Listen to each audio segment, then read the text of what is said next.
Hello and welcome to the newest segment of In the Spotlight. I'm Superintendent Michael Richard, and today I'm very pleased to be joined by Steve Conca of Conca Sport and Fitness here in town. Steve, welcome. Thank you for joining me. Thanks for having us. Why don't we start off a little bit? Tell the audience at home a little bit about you, what you do, your business. Yeah, thanks. So we own an adult fitness and athletic performance training center here in Westside. We've been here in the community for almost 9 years now.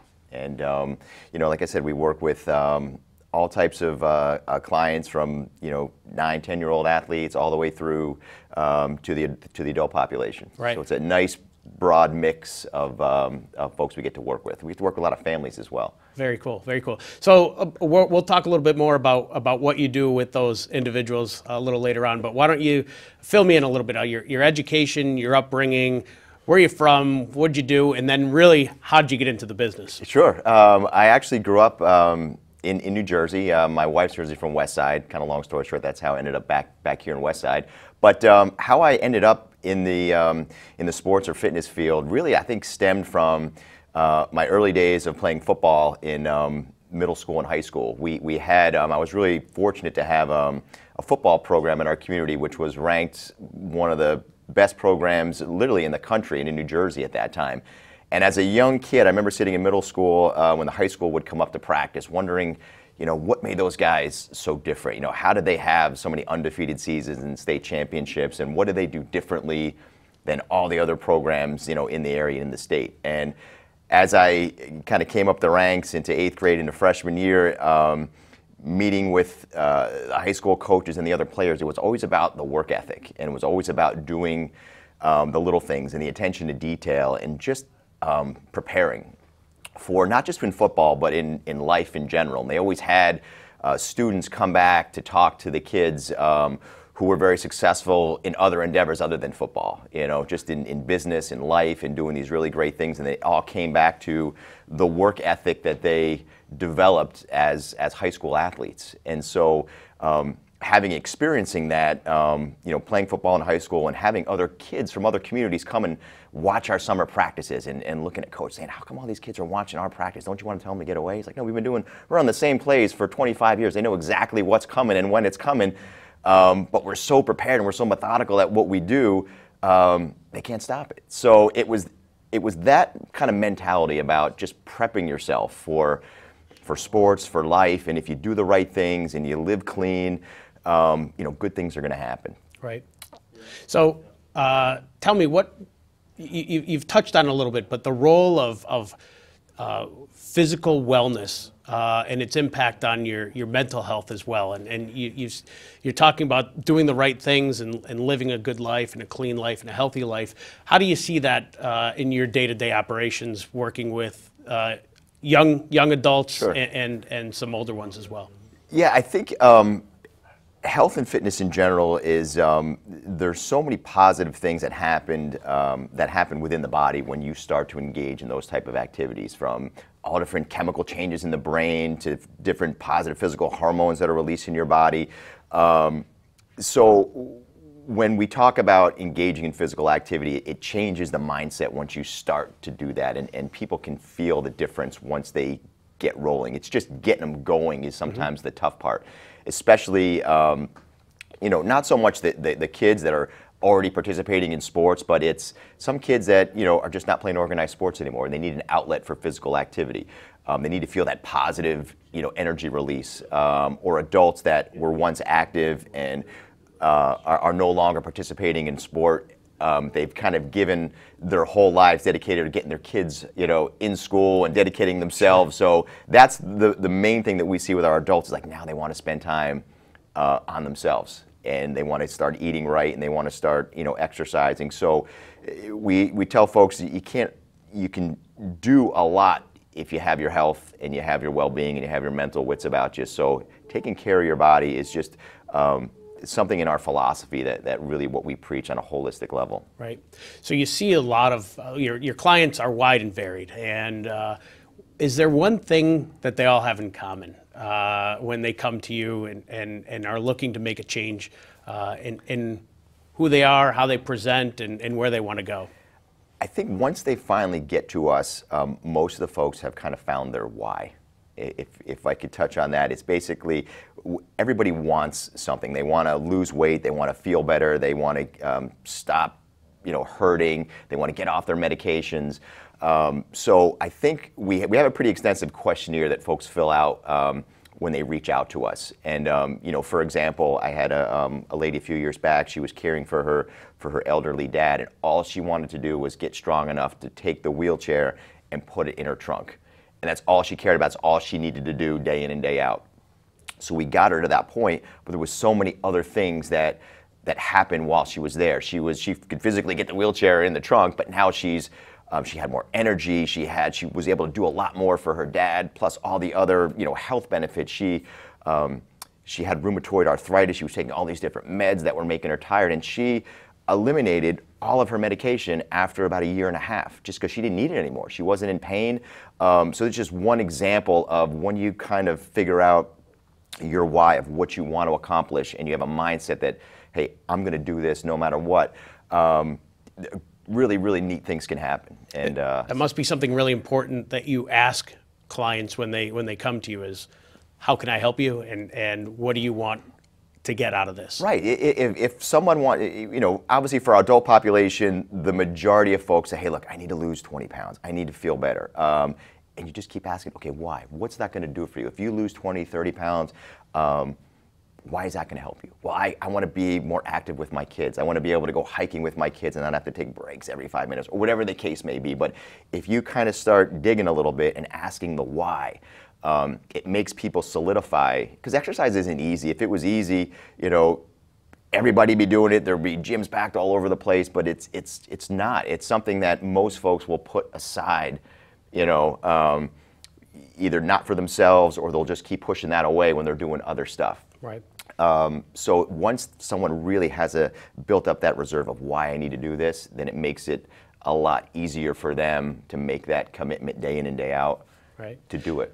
For as long as I've been in West Springfield, you've been a part of working with our youth in various capacities, Sure. whether it's been summer programs, the CARE Coalition, and we'll get to that a little bit as well. But I don't want to step on the business model that you've got. But if there's some piece of advice you could offer to students, particularly about living a healthy life or making healthy choices for them, what's that one thing that they could do to affect that change for them?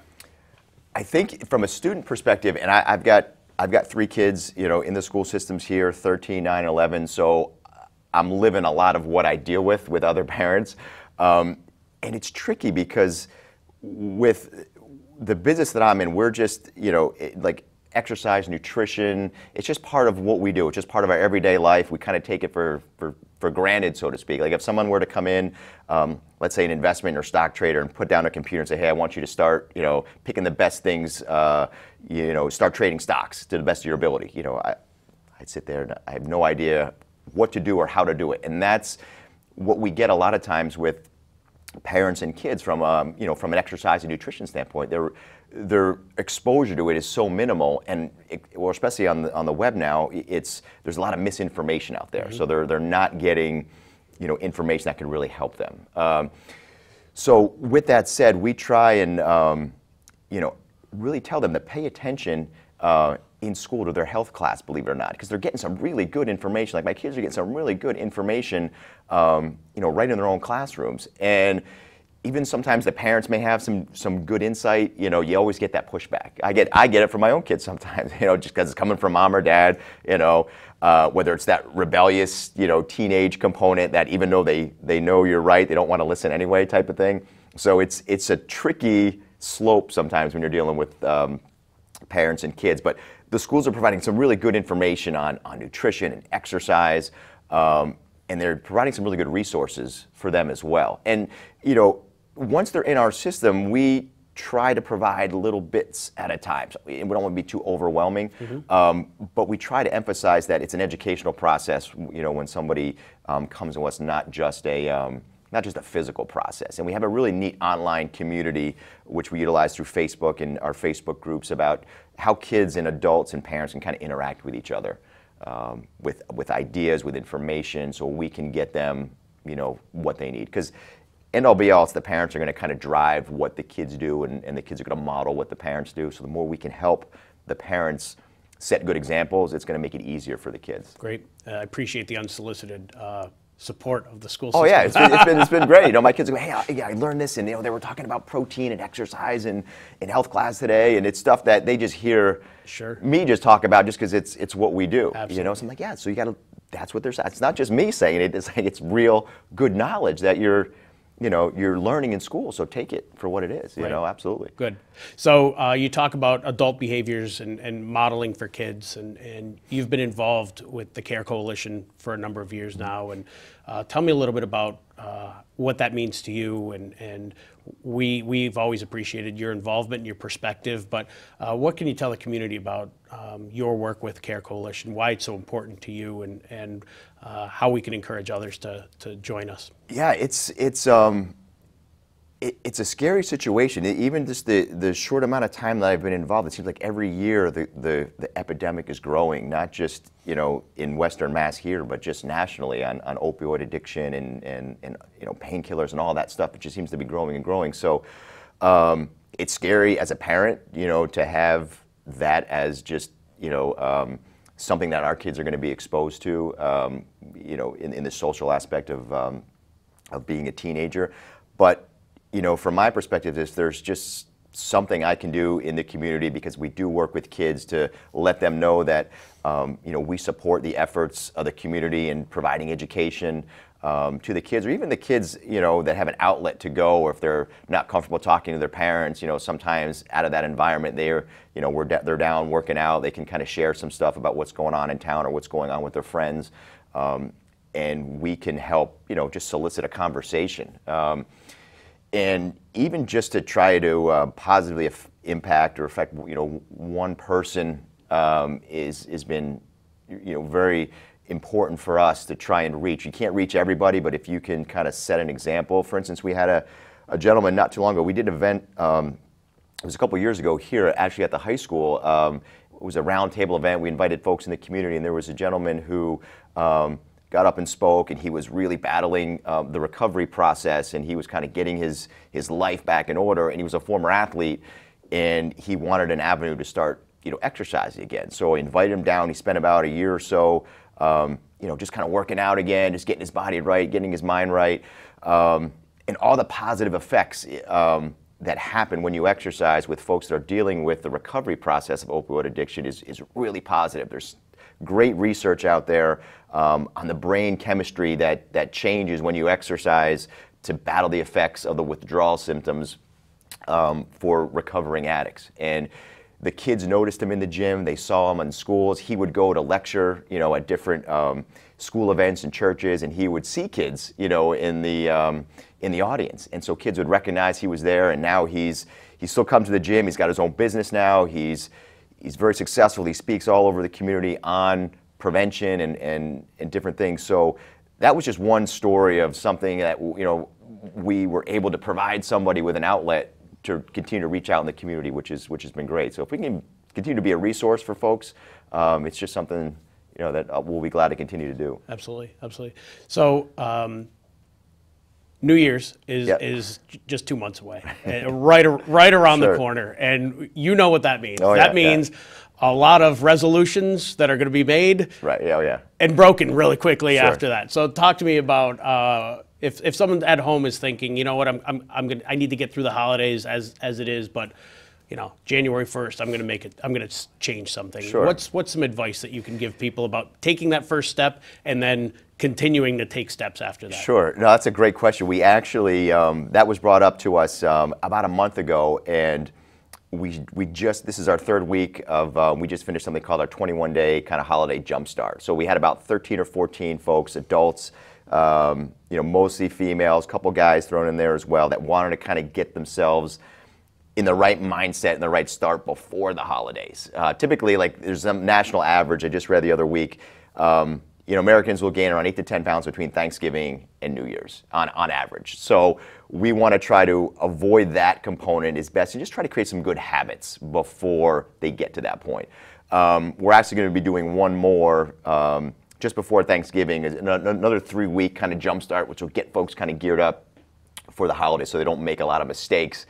But the other thing is, once folks make those New Year's resolution, most people do that solo. They'll say, okay, I'm going to do this. I'm going to try to go to the gym. I'm going to try to do this or do that. And a lot of times they're doing it on their own. And it's really hard to stay motivated. No one's really holding you accountable if you don't show up, if you don't send in your food log, or you don't check in on our Facebook group to say, hey, this is what I'm doing this week. So my suggestion is find a community of people, like-minded people that are going to hold you accountable, that you can work with, that you can, go through struggles with.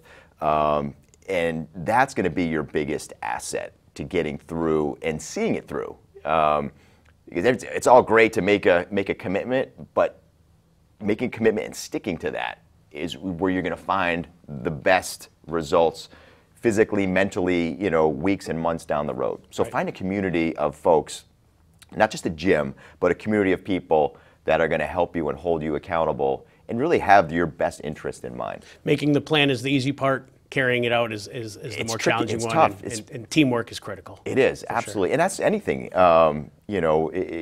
whether it's team sports, whether it's, fitness, health, surround yourself with good people. Even in business, I have a coach.